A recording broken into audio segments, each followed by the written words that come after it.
வணக்கம் மக்களே, சற்று முன் கிடைத்த தகவல் ஒன்றை பார்க்க போகிறோம். பெரும் கருத்து கணிப்பு, அதிர்ந்து போன திமுகவினர்.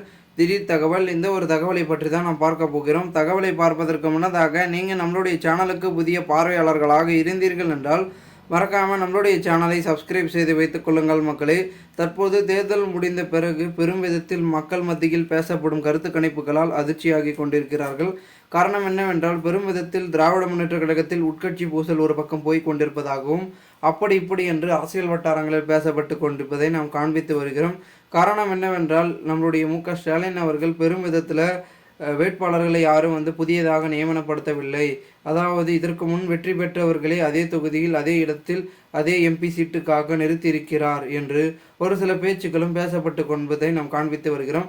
இதனால் அவர்களுக்கான ஆதரவு அங்கு இங்கும் குறைந்திருக்கின்ற சூழலில் புதிய ஒரு நபர்களை நிறுத்தினால் அல்லவா ஆதரவு பெற்றிருப்பார்கள்.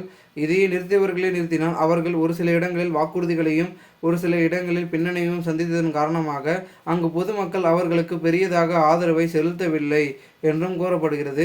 இதனால் மெஜாரிட்டி என்பது திராவிட முன்னேற்ற கழகம் இந்த ஒரு தேர்தலில் படைக்குமா அப்படின்ற ஒரு கேள்விக்குறிக்கும் தள்ளப்பட்டிருப்பதாகவும் கூறப்படுகிறது.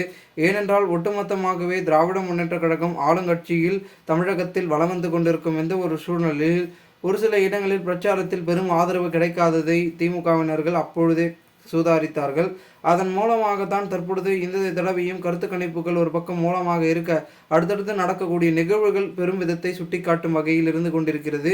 ஏனென்றால் தற்சமயம் இருக்கக்கூடிய அதிமுகவாக இருக்கட்டும், திமுகவாக இருக்கட்டும், பாஜக, நாம் தமிழர் என்று பலவிதமான கட்சிகள் 4 முனை போட்டிகள் இருந்தாலும் கூட பெரும் விதத்தை காட்டிலும் மெஜாரிட்டி என்பது யாருக்கு கிடைத்திருக்கிறது, பெரும் ஆதரவு யாருக்கு போயிருக்கிறது, தமிழகத்தில் பலவிதமான சீட்டுக்களை தூக்கப் போவது யார், எம்பிக்களை அதிகமாக குவிக்க போகும் கட்சி எது அப்படின்ற ஒரு விறுவிறுப்பும் பரபரப்பும் தான் போய் கொண்டிருக்கிறது.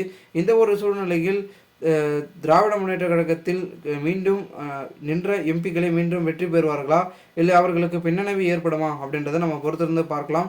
மேலும் இதுபோன்ற நீங்கள் அரசியல் சார்ந்த நிகழ்வுகளாம் தினசரி தெரிந்து கொள்ள நம்முடைய சேனலை சப்ஸ்கிரைப் செய்து வைத்துக் கொள்ளுங்கள் மக்களே. நன்றி.